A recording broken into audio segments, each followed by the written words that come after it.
Ang lulutuin natin ngayon ay udong sardinas. Umpisahan na natin. Igisa na natin ang ating bawang, ang ating sibuyas. At imikos-mikos lamang natin yan. Ilagay na natin ang ating sardinas. 2 sardinas ang ating gagamitin. Imikos-mikos lang natin. At ilagay na natin ang ating patis. Ilagay na natin ang ating Maggi oyster sauce na galing sa oyster. Ilagay na natin ang ating MSG.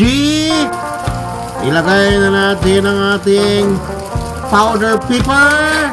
At imikos-mikos lamang natin yan. Mikos-mikos lang, mikos-mikos. Ilagay na natin ang tubig. At isa pang tubig. At ilagay na natin ang ating udong. Yan. Yan. Lagay lang natin ang ating udong. Yan. Lagay lang natin. Yan. Lagay lang natin ang ating udong.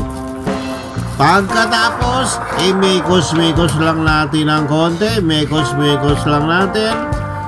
Mikos-mikos lang. At pagkatapos, takpan lang natin. Pagkatapos ng isang araw, yung kumulo na. Medyo luto na ang ating udong. Ilagay na natin ang ating malunggay na linakaw sa kapitbahay. Pagkatapos, mikos-mikos lang natin ang konti yan. Mikos-mikos lang. Mikos-mikos. Pagkatapos, mikos-mikos, takpan natin ang konti.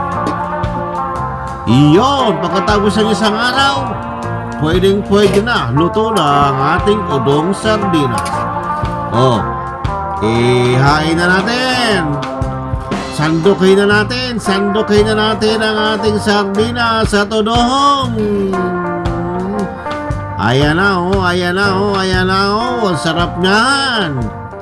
Iyon, kaya't kain na.